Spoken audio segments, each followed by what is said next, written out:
बिस्मिल्लाहिर्रहमानिर्रहीम। मैं हूं प्रोफेसर नोमान मुदस्सिर, सदर शुबे Urdu unique group of institutions. साल दोम की उर्दू के बकिया लेक्चर यानी स्मार्ट नसाब का जो हिस्सा बाकी है उसके लेक्चर्स मुझे तफवीज़ किए गए हैं। तो आज का जो पहला लेक्चर होगा, वैसे तो ये लेक्चर नंबर 78 है जो सिलसिला हमारा चल रहा था, लेकिन जो आज का ये इस सिलसिले का पहला लेक्चर होगा वो होगा टाइम मैनेजमेंट का और पेपर मैनेजमेंट का। टाइम मैनेजमेंट और पेपर मैनेजमेंट हमारे असातिज़ा क्लासरूम में भी आपको सिखाते रहे हैं और इस पे भी एक लेक्चर भी हो चुका है। लेकिन यहाँ जो मालूमात बताई जाएंगी, जो सिखाई जाएंगी, वो हतमी होंगी। नीज़ आपको हम ज़्यादा से ज़्यादा नंबर हासिल करने के तरीके बताएंगे। मज़ीद ये कि कुल सफ़हात कितने हैं, उनको मैनेज कैसे करना है, चूँकि एक्स्ट्रा शीट बोर्ड में अवेलेबल नहीं है। ये आप सब जानते हैं। आप मैट्रिक के जब अपने पेपर दिए थे वहाँ राइटेबल पेजेस 22 थे और यहाँ राइटेबल पेजेस 32 हैं। यानी कुल वैसे तो 24 सफ़हात हैं, लेकिन एक सफ़े के ऊपर रोल नंबर और डायरेक्शन लिखी होती हैं। उसका बैक पेज जो है वो बिल्कुल खाली होता है। उससे अगले पेज से आप लिखना शुरू करते हैं। तो अगर वो मैट्रिक के 24 थे तो 2 सफ़हात तो इस तरह चले जाते हैं और बाकी आपके पास 22 सफ़हात होते हैं मैट्रिक। लेकिन इंटर में आपके पास इसी तरह कुल तो 34 होते हैं, लेकिन एक डायरेक्शंस वाला रोल नंबर वाला होता है, उसकी बैक बिल्कुल उस पर लाइंस नहीं लगी होती, तो उस पर लिखना मौजूद भी नहीं होता। चुनांचे वो उनको निकाल के बाकी आपके पास जो काबिल तहरीर सफ़हात हैं वो 32 हैं। तो पेपर को 36 सफ़हात या 38 सफ़हात के एतबार से तैयार करना ये आपके लिए बहुत ख़तरनाक है। ज़ाहिर है वो एक्स्ट्रा शीट होनी नहीं है, तो वो बकिया सफ़हात कहाँ से आएंगे। तो एक तो अपने ये ख्याल रखना है। नंबर 2 जो है वो वक्त हमारे पास जो सब्जेक्टिव पेपर के लिए है वो 160 मिनट्स है। अब वो उसको सिर्फ ये डिवाइड कर देना कि हर पेज 4 सफ़हात पे लिखा जाए, ऐसा मुमकिन नहीं है। चूँकि आप जब आप तशरीह लिखते हैं, अशार की बार बार प्रैक्टिस की होती है, तो वो एक शेर का कम्बिनेशन हुजम जो है वो कोई 2-2.5 सफ़हात या 1.5 सफ़े पर मबनी होता है। उसको सही तरीके से रवां अंदाज में लिखना और पहले तैयार करना आसान होता है बनिस्बत ऐसे के मजमून के। उसमें बहुत से निकात होते हैं, जुमला बंदी देखनी पड़ती है, उसके कुछ वर्ड्स हाईलाइट करना पड़ते हैं। ऐसे का हर पेज 4 मिनट में लिखना इम्पॉसिबल हो जाता है। तो यानी मुख्तलिफ जो आपकी तहरीरी मवाद होगा उसके लिए मुख्तलिफ अंदाज का टाइम रिक्वायर्ड होगा। तो इसीलिए इसकी ज़रूरत महसूस हुई। बच्चे सवाल कर रहे थे कि सर राइटेबल पेजेस हैं 32, तो उस पे पेपर कैसे मैनेज किया जाए। फिर 2015 तक राइटेबल पेजेस 36 ही होते थे, लेकिन 2016 से ऑनवर्ड जो एग्ज़ाम हुए 16, 17, 18, 19 का, इनमें राइटेबल पेजेस जो हैं वो बोर्ड ने मखसूस कर दिया है कि यानी ये सिर्फ 32 होंगे। क्योंकि होता यूँ था कि ये पेज है तो यहाँ से कोटेशन लिखने शुरू किया, ऐसे में यहाँ तक कोटेशन ही लिखी होती थी, सफ़हात के सफ़हात भरे होते थे, इसलिए बोर्ड ने एक्स्ट्रा शीट्स बंद कर दिया। अब ये आपने अगली बात, इसमें हम आपको हर सवाल हल करने का तरीका भी बताएंगे, कोशिश करेंगे कि इस लेक्चर के अंदर कवर हो जाए। नेक्स्ट बात बेटे ये कि ये वही लेक्चर है जो हम अपने टॉपर्स को 01 कैटेगरीज़ के बच्चों को संडे क्लासेस में बुलाकर दिया करते थे या करते हैं। तो आप और आम जो हमारे बच्चे होते हैं वो लेक्चर वहाँ पे रिकॉर्डिंग देखते हैं। हम इस तरह का एक डॉक्यूमेंट जो है वो तमाम कैंपसेस में ईमेल करते हैं जिस पे सारी प्रेजेंटेशन होती है। तो ये आप अपने कैंपस से इसकी कॉपी भी ले सकते हैं कि सेकेंड ईयर की जो प्रेजेंटेशन का और टाइम मैनेजमेंट का जो डॉक्यूमेंट है उसकी कॉपी दें। तो बहरहाल शुरू करते हैं। तो सबसे पहले आप जानते हैं कि हमने ये जो सफ़हात हैं राइटेबल वो 32 हैं, यानी जिस पे लिखा जा सकता है। वक्त जो है ये वक्त जितना रिक्वायर्ड हो, यानी जितना आप सर्व करेंगे पर सवाल, ये सवाल होगा। और बेटे इसके जो नंबर हैं वो तो आप जानते ही हैं। हम पेपर पैटर्न बेसिकली नहीं सीख रहे, हम basically time management and paper management सीख रहे हैं। यानी आप सीख रहे हैं कि टाइम को मैनेज कैसे करना है और जो सफ़हात हैं बिलखुसूस उनको मैनेज कैसे करना है। ये हम आपको एंड पे बता देंगे। कि कौन सा सवाल पहले हल करें, पहले हम तरतीब से देखेंगे। अब आपका सवाल नंबर जो 2 होता है ये आप जानते ही हैं। तो सवाल नंबर 2 के अंदर पहला जो होता है वो हिस्सा नज़्म होता है। आप जानते ही हैं कि इसके नंबर जो हैं वो 8 + 2 या 4 + 4 + 2 होते हैं, यानी ये तो आप जानते ही हैं। एक नंबर हवाला शायर के नाम का होता है और एक जो है वो नज़्म के नाम का होता है। दोनों अशार 4-4 नंबर के होते हैं, ये इकट्ठे करते हैं। इसको हल करने का तरीका बाद में। अच्छा जी, अब इसके लिए जो सफ़ात आपके पास हैं वो कुल हैं आपके पास 5 और वक्त आपके पास है 20 मिनट। ये जो टाइम लिखा जाएगा ये मैक्सिमम है, ये फाइनल है। इससे 1 मिनट एक्स्ट्रा लगाएंगे अगले किसी सवाल का आप टाइम ज़ाया करेंगे या इस्तेमाल करेंगे। और अगर आप सब सवालों में 1-1 नंबर 1-1 मिनट या 5-5 मिनट लगाते जाएंगे, आखिरी सवाल रह जाएगा। तो चुनांचे अब इसकी जो प्रेजेंटेशन होती है मैं ये साथ साथ मिटाता जाऊंगा जो आप सीखेंगे। जस्ट चाहिए था मिसाल के तौर पर, जब आप ये सवाल हल करते हैं तो ये पेज है आपका। आप अच्छा ऊपर जो ब्लू और रेड कलर की डबल लाइन लगी होती है उस पर नहीं लिखते बेटे, और जो जब आप मार्जिन लाइन लगाते हैं यहाँ और यहाँ, ये आपने याद रखना है कि मार्जिन लाइन जो है ये जो लास्ट वाले पेपर्स 19 वाले हुए थे 20 में नहीं हुए थे, तो बहुत सी शीट्स पर दोनों तरफ मार्जिन लाइन ऑलरेडी लगी हुई थी, बारीक सी लाइन। अगर ऐसा है तो उसके बाहर नहीं लिखा जा सकता। वैसे भी जब आप मार्जिन लाइन लगाते हैं तो उसके बाहर नहीं लिखा जा सकता बेटे। मसलन ये मार्जिन लाइन है, इसके बाहर नहीं आप लिख सकते, इसके अंदर ही लिखते हैं। यहाँ वो लिख सकते हैं अगर आप एरो डाल के बाहर छोटा सा हाशिया बना के ऐसे लिख सकते हैं, जो मालूमात कोई अगर जुमला रह जाए तो। अच्छा, अब फर्ज किया ये आप यहाँ सवाल नंबर होता है बेटे, आपने गौर से देखना है। ये सवाल नंबर 2 है बेटे, ये 605 मार्कर आप यूज़ करेंगे। ये मार्क्स नहीं लिख रहा, मार्कर के नाम है। 3 मार्कर आपके पास होने चाहिए, 605, 604 और राउंड टिप मार्कर जो बिल्कुल आगे से गोल होता है, जिसकी रोशनाई ज़्यादा एनलाइटेंड होती है, ज़्यादा रोशन होती है। 605 ज़रा मोटा होता है, उससे ज़रा मोटाई में जो साइज़ जिसका कम होता है वो 604 होता है। वेरिएशन मार्कर की खूबसूरती पैदा करती है और खूबसूरती नंबर बढ़ा देती है। किसको पसंद नहीं आती? अल्लाह जमीलन व युहिब्बुल जमाल, अल्लाह ताला खुद खूबसूरत हैं और वो खूबसूरती को पसंद करते हैं। तो पेपर खूबसूरत होगा तो नंबर ज़्यादा देता है। वही मटेरियल अगर एक और बच्चे ने लिखा हुआ हो तो उसके 1, 2 या 2 नंबर कम होते हैं, लेकिन एक ने प्रेजेंटेशन बहुत आला बना के लिखी हो तो उसके नंबर बड़े होते हैं। ज़ाहिर है वो देखने वाले को पसंद आती है। आप वैसे भी देख सकते हैं कि एक बंदा जो है उसने शेव नहीं की हुई, वो तैयार नहीं हुआ हुआ, वो सेम बंदा है तो वो अजीब सा लग रहा होगा। अगर वो वेल ड्रेस्ड है, अगर वो तैयार हुआ हुआ है तो वो अच्छा लगता है। तो ये आप जानते हैं। तो बनाओ सिंगार वो इसीलिए होता है। तो ये बनाओ सिंगार वाला काम है। अच्छा, अब ये मार्कर मेरे पास तो यही है कटा हुआ। आप इसके बाद अगला जो लिखेंगे, फ़र्ज़ किया आप लिखते हैं कि हिस्सा नज़्म या नज़्म के अशार की तशरीह।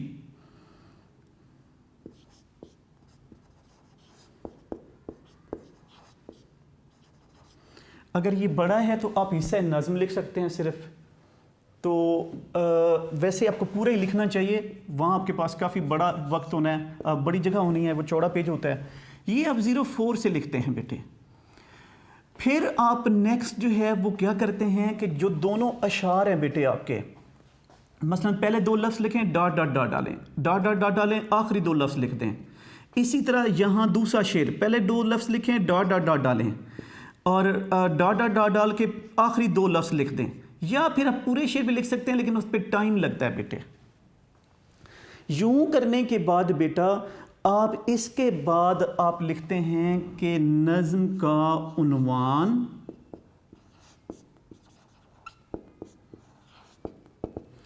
शायर का नाम,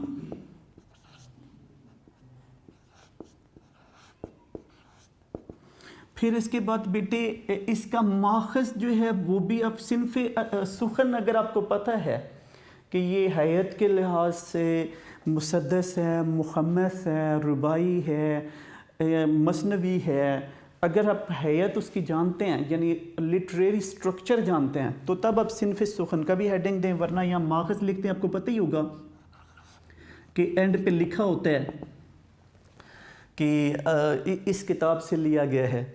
अच्छा, इसके बाद बेटे ज़ाहिर है मफ़हूम जो है बेटे वो उसका हेडिंग आप नज़्म में नहीं दें। अगर आप देना चाहें तो फिर इस तरह होगा, मिसाल के तौर पर हम इससे आगे, अच्छा ये मार्कर कौन सा होगा बेटे, ये राउंड टिप मार्कर अगर आप, लेकिन या आप 04 यूज़ करें या राउंड टिप यूज़ करें। इस पे 04 604 और ये 604 यूज़ करेंगे, आगे जवाब इसके पेन से लिखेंगे आप। ये तो होगा आपका मार्कर का इस्तेमाल। इसको आप 604 से लिख लें, अदर राउंड टिप मार्कर से लिख लें। वो जो दोनों शेर आप, लेकिन दोनों शेरों की दोनों अशार की जो तशरीह आप इकट्ठी करते हैं, इसलिए दोनों यहीं लिखने हैं आपने। ये बेटे मैं मिटाने जा रहा हूँ। इसके बाद ज़ाहिर है आगे चलकर जब आप तशरीह का हेडिंग देंगे, मसलन ये अपने तशरीह के हेडिंग दिया, इसकी जो पहली 2 से 3 लाइनें हैं, सतूर हैं, वो आप शायर जो है उसके बारे में और उसके फ़न के बारे में आप ये 3 सतूर तारफ़ी सतूर लिखेंगे। यहाँ से बेटे आप जो ये वाली जो लाइनें होंगी, इसमें आप बेटे मसलन पहले शेर का थीम और फिर दूसरे शेर का थीम अपना ये वाला पैसेज बनाएंगे। दोनों अशार का थीम आप इसमें लिख देंगे, लेकिन अलग अलग सतूर पे लिखें। अब यहाँ से आप निकात की वजाहत शुरू करेंगे, और आप जानते ही हैं कि ये आप 4 से 5 सफ़ात की तशरीह लिखेंगे, यहाँ 5 सफ़ात लिखे हुए हैं। प्रेजेंटेशन पे बेटे आपका कोई करीबन क्वार्टर पेज लग जाना है, तो तकरीबन इसके बाद आप यानी करीबन 4.5 सफ़ात जो हैं वो तशरीह के लिए इस्तेमाल कर सकते हैं। 2 सफ़े से ज़्यादा की तशरीह होगी एक शेर की। जब आप दूसरे शेर पे पहुँचेंगे तो वहाँ पे जाकर दोबारा प्रेजेंटेशन नहीं बनानी बेटा, वहाँ जाकर आप यूँ करें, सिर्फ ये लिखें कि दूसरे शेर में शायर कहता है। अब वो आप ज़रा हाईलाइट करके लिख सकते हैं, यानी राउंड टिप मार्कर की टिप से लिख सकते हैं कि दूसरे शेर में शायर ने ये कहा है या शायर इस तरह कहता है। पहले सेंटेंस में उसका भी अगर आप थीम लाना चाहें तो ले आएँ। अलग से प्रेजेंटेशन या हेडिंग्स नहीं बनाने, उसके हेडिंग एक ही चलेंगे बेटे। अच्छा, ये तो था आपका जो हिस्सा है बेटा, जो नज़्म है। तो अब इसके बाद नेक्स्ट जो होगा वो हिस्सा गज़ल होगा। माखज़ वो सिर्फ वो बच्चे लिखें जो बहुत जिन्हें यकीन हो कि ये इसी किताब से ली गई है नज़्म। फ़र्ज़ किया, मैं आपको दिखाता हूँ, मसलन आपकी किताब है ये। अब बेटे मसलन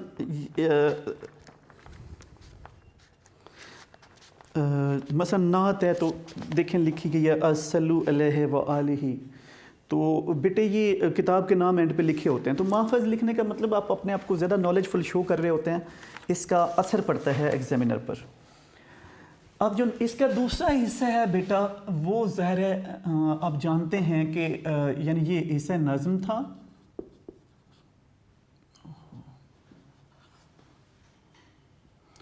और ये जो है जगह कम होने के बाद सही लिखा नहीं गया है। अब हिस्सा जो गज़ल है बेटे, इसमें आप जानते हैं कि ये 3+3+3+1 ये 3 नंबर के शेर, इसकी आप प्रेजेंटेशन अलग बनाएंगे, लेकिन आपके पास टाइम इसके 25 मिनट है। कोशिश कीजिएगा 7.5 मिनट में आप एक शेर की तशरीह करें। तो या 8 मिनटों में अगर आप करेंगे तो वो 24 मिनट बनेंगे, तो 1 मिनट आपके पास प्रेजेंटेशन के लिए होना है। सफ़ात आपके पास बेटा 6 हैं।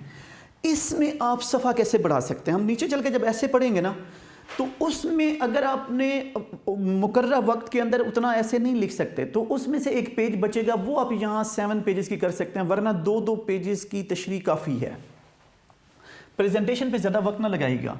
ये इसका भी उन्वान आप फ़र्ज़ किया हिस्सा गज़ल का उन्वान देते हैं ऊपर आप ब्रैकेट्स में, फिर उसके बाद आप बेटे पहले 2 लफ्ज़ लिखते हैं, आगे डॉट डॉट डॉट डालते हैं, फिर डॉट डॉट डॉट डालते हैं, आखिरी 2 लफ्ज़ लिखते हैं।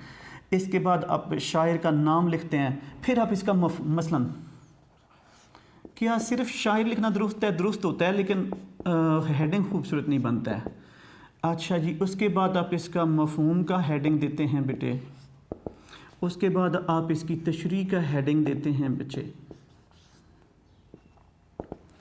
अब इसकी भी पहली दो लाइनें जो हैं वो शायर के बारे में हैं, कुछ मखसूस सतूर हैं जो हमारे नोट्स में मौजूद हैं। गम दौरा और गम जाना पर मबनी उनके अशार ज़िंदगी की हकीकतों के तर्जमान भी हैं और तलखियों के या उलझनों के अक्कास भी। अब ये ऐसी सतूर हैं जो शायरों, बहुत से शायरों के साथ यानी उनके अशार के शुरू में लिखी जा सकती हैं। तो बहरहाल नोट्स में मौजूद हैं, यहाँ आप अगर आप कहेंगे तो हम सारी सतूर यहाँ बयान कर देंगे। अब इसमें करना यूँ है कि यहाँ से आप तशरीह शुरू करते हैं बेटे। इसमें जो रेफरेंस के अशार हैं 2 से 3 ज़रूर होने चाहिए। उस नज़म के अंदर भी रेफरेंस के शेर डालें, इसमें भी रेफरेंस के यानी हवाला जात जो है ना वो लिखना इम्प्रेसिव बनाता है उसे। एक लाइन के अंदर बेटे 11 लफ्ज़ होने चाहिए। लाइक बच्चों को यानी मिनिमम 9 होने चाहिए, ज़्यादा से ज़्यादा 13 होने चाहिए। 11-12 स्टैंडर्ड वर्ड्स हैं एक सत्र के अंदर, वो फिर पेज भरा भरा लगता है। अगर आप एक लफ्ज़ जहाँ पे आप ते लंबी करते हैं, बड़ी ये लंबी कर देते हैं, तो बेटे वो तो आप 6 लफ्ज़ लिखते हैं तो वो तो पहले ही इमेज बन जाता है कि बच्चा जो है ना उसका कॉम्बिनेशन उम्दा नहीं है। नंबर 2, वो उतने पेजेस पे पेपर भी नहीं हल कर पाएगा। तो आपको ये प्रैक्टिस करनी है, जब आप टेस्ट दें क्लास के अंदर या घर के अंदर लिखें तो फी सत्र जो है वो 11-12 लफ्ज़ होने चाहिए, मिनिमम 9 होने चाहिए जिनको वो के का इशू है, काफ का इशू है वगैरह वगैरह। ये आपका बेटा, अब ये कुल सफ़ात 6 हैं। इसमें बेटा प्रेजेंटेशन जो है वो इसी तरह बनाइएगा। मार्कर का जो इस्तेमाल है, हाँ, जब ये आप याद रखें, मसलन हिस्सा नज़म आपने लिखा था तो वो 005 से लिखा था। उसके बाद आपने शेर लिखा था तो वो 604 से लिखा था। उसके बाद अगला सारा काम बेटा 604 से होता है। अब उसमें क्या होता है कि जो आगे आप मसलन शायर का नाम हेडिंग है जो वो तो 604 से, लेकिन आगे जो जवाब लिख रहे होते हैं वो आप पेन से लिख रहे होते हैं। वेरिएशन मार्कर की खूबसूरती पैदा करती है। हवाले के शेर कैसे लिखने चाहिए? कटे हुए मार्कर से बेटे बच्चे बताया करते हैं कि सर 1.5 से ज़्यादा मिनट लग जाता है, और जो राउंड टिप मार्कर है वो कोई 30 सेकंड में उससे शेर लिखा जाता है, कोई 23 से 30 सेकंड के अंदर, वो टाइम बचाता है। तो रेफरेंस का शेर आप कटे हुए मार्कर से मत लिखें 604-5 से। 5 तो नीचे जाके यूज़ ही ना करें, उससे वो शेर आपका खूबसूरत बनेंगे नहीं। जैसे ये देखें ना, सेंटर में इस तरह बराबर दोनों मिसरे हों, यहाँ मसलन मार्जिन लाइन लगी हुई है तो ये ऐसे लगे तब सही लगता है। लेकिन अगर आप यहाँ से शुरू करके इधर जा रहा हो और एक इधर ऐसे तो बड़ा बदसूरत हो जाता है। तो कटा हुआ मार्कर तो ज़्यादा जगह लेता है। इसलिए आपने जो रेफरेंस के शेर हैं वो कोशिश करें कि आप राउंड टिप मार्कर से लिखें।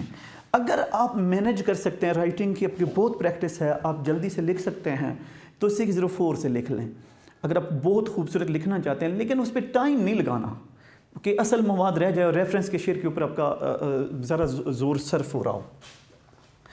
अच्छा जी बच्चे, अब जो इसके बाद ये सवाल नंबर 2 था, अब ये 3 है जो आपका नसर पारे की तशरीह होता है।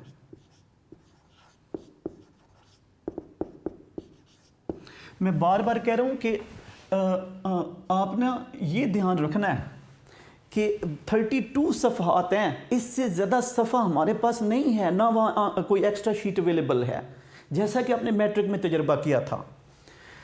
अब ये एक ही ज़रा होता है तो आप जानते हैं कि 1 + 1 + 3 + 10 ये इसकी तरतीब होती है, यानी 10 नंबर की तशरीह होती है। ये सियाक़ो सबक होता है, ये मुसन्निफ़ का नाम और ये सबक का उन्वान। इसके लिए सफ़ात बेटे आपके पास 5 हैं और टाइम 25 मिनट है।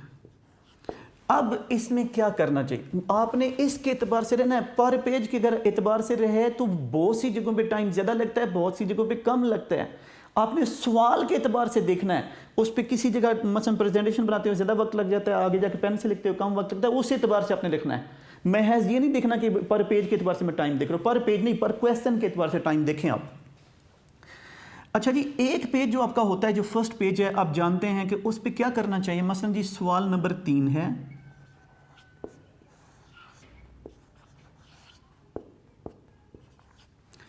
अब बेटे आप लिखते हैं कि नसर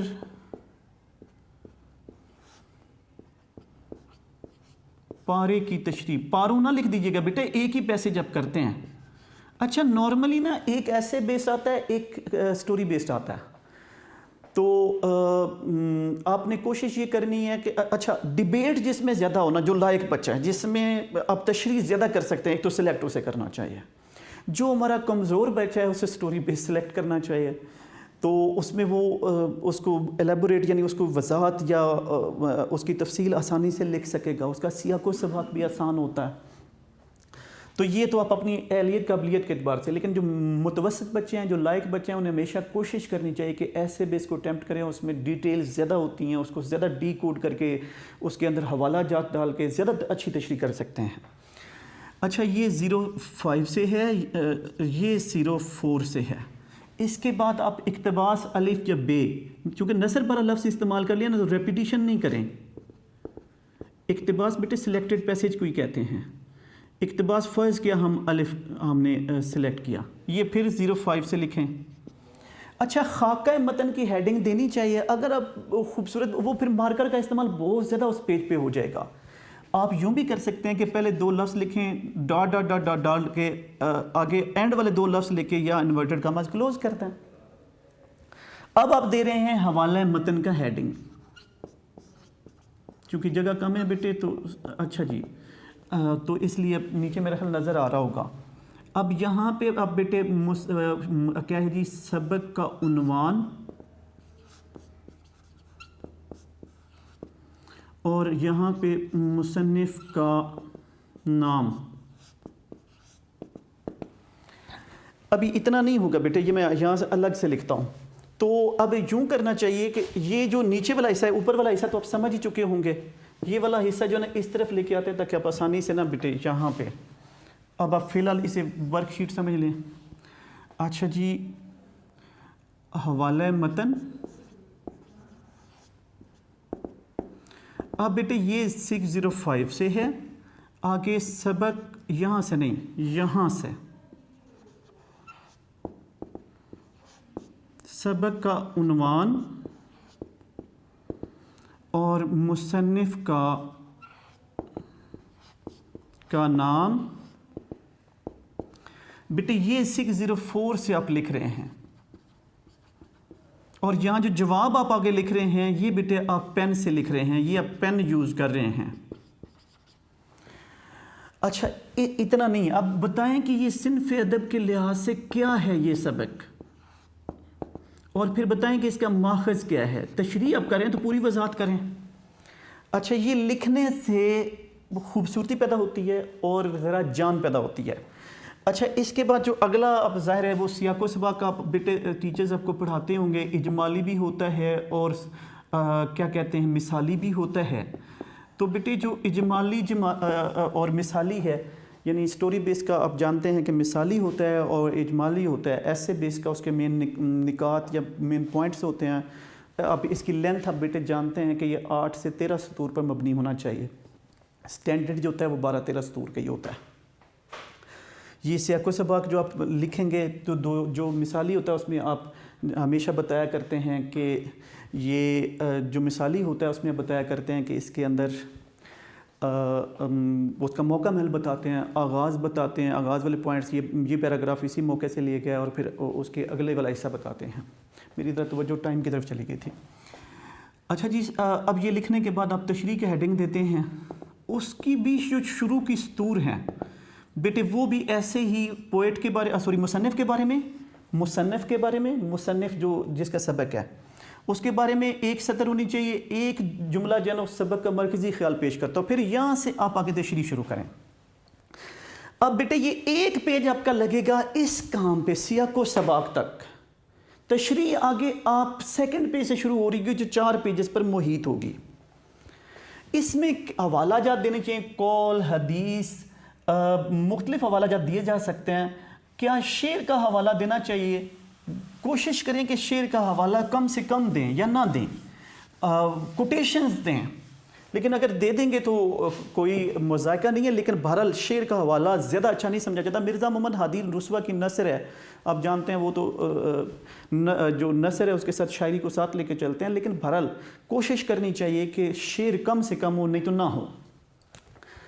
अब बेटे ये तो था आपका, अब आप जान गए होंगे कि ये पेज कैसे, एक पेज पर वो हवाला मतन और वो सारा सियाको सबाक और अगले 4 पेज की तशरीह होती है, ये 5 पेज, जिस तरह 25 मिनट है आपके पास। जब तक आप प्रैक्टिस नहीं करेंगे ना टेस्ट के अंदर और घर के अंदर, इस टाइम मैनेजमेंट को पर पूरा उतरना बहुत मुश्किल होगा। अच्छा बेटे, जो नेक्स्ट सवाल है वो सबक का खुलासा होता है। ये भी आप जानते हैं मोस्टली एक ऐसे बेस्ड आता है, एक स्टोरी बेस्ड। वैसे ये पाबंदी नहीं करता बोर्ड इसकी, वो दोनों एक तरह से भी दे सकता है, लेकिन जो प्रीवियस पेपर्स हैं, जो इसका एक कंपैरिजन बेटा आपके कैंपसेस में हम ईमेल करवा देंगे, जो 2010 से 2019 तक के पेपर्स का होगा कि कौन सा सवाल किस साल में किस पेपर में आया था। तो वो अगर आप कंपैरिजन देखेंगे तो एक ऐसे बेस्ड एक स्टोरी बेस्ड वो अमूमन लेके चल रहे हैं। मसलन एक मुनाकबे उमर बिन अब्दुल अजीज़ होगा तो आगे एक जो है वो हवाई लेके चल रहा होगा जो पेपर सेटर होगा। तो अब कौन सा सिलेक्ट करना चाहिए? मुतवसत और वीक बच्चे को हमेशा स्टोरी बेस्ड सिलेक्ट करना चाहिए। लायक बच्चे को भी ट्राई करनी चाहिए। उसके लिए तो दोनों एक जैसे ही होते हैं, लेकिन चूंकि जो ऐसे बेस्ड होता है उसकी पॉइंट्स की तरतीब वही रखनी होती है, उसमें कोई भी गलती हो सकती है, स्टोरी में गलती नहीं होती है। तो कोशिश करनी चाहिए सबको कि स्टोरी बेस्ड जो है ना वो खुलासा अटैम्प्ट किया जाए, उसके लिखने में भी तेज़ी आती है। इसके लिए बेटा मिनट्स आपके पास 15 हैं, कोई 20 मिनट नहीं है, 13 मिनट हैं। 2.5 पेजेस का अपने खुलासा लिखना है, आधे पेज की आपकी प्रेजेंटेशन है, कुल 3 सफ़हात हैं आपके पास। 15 मिनट में 13 मिनट में 2.5 सफ़हात लिखें और 2 मिनट की प्रेजेंटेशन है। प्रेजेंटेशन में यहाँ इस तरफ यहाँ दिखाने लगा आपको। अब ये उसमें क्या करना चाहिए, और भी बहुत सी बातें हैं। मसलन अब ये सवाल नंबर है, कैमरा मैन देखिएगा, यहाँ नज़र आ रहा है, ये सवाल नंबर है बेटे 4। अच्छा जी, अब ये 604 से है। इसके बाद जी नसरी सबक का खुलासा या सिर्फ सबक का खुलासा,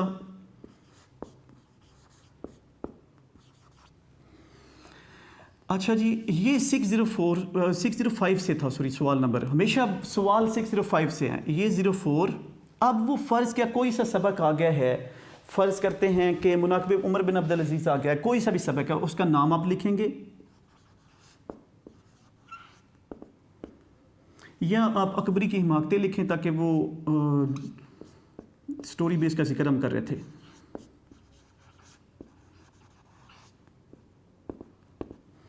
ये बेटे 05 से है। फिर अब बेटे इसके बाद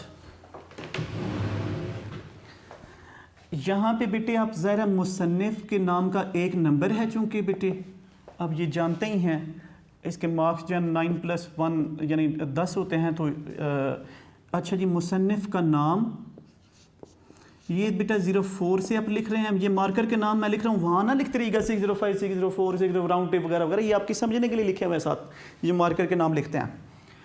अच्छा जी मुसन्निफ़ का नाम आपने लिखा। फिर सिनफ़ अदब, आप ज़ाहिर यहाँ मौलवी नज़ीर अहमद देलवी लिखेंगे, वो पेन से लिखेंगे जो जवाब होगा। सिनफ़ अदब ज़ाहिर इसका नावल है, ये भी आप पेन से लिखेंगे। माख़ज़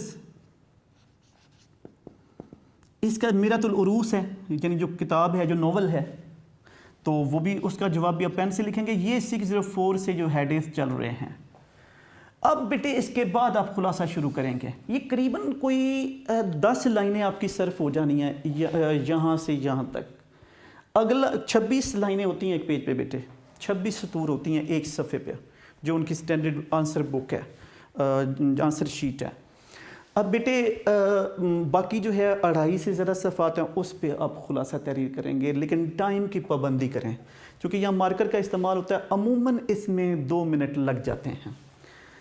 अच्छा अगर वेरिएशन होगी तो ये खूबसूरत लगेगा। मैंने तो वैसे एक ही मार्कर से लिख दिया तभी अच्छा लग रहा होगा, लेकिन आप वेरिएशन पैदा करेंगे तो ये ज़्यादा खूबसूरत नज़र आएगा। इस लेक्चर का इख्तिताम यहीं पर होता है। इससे अगली प्रेजेंटेशन हम अगले लेक्चर में बेटा सीखेंगे, उसमें कुछ वर्ड्स भी सीखेंगे।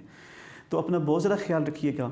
आपका बहुत बहुत शुक्रिया। बिल्कुल यहीं से अगला लेक्चर शुरू होगा। Thank you very much.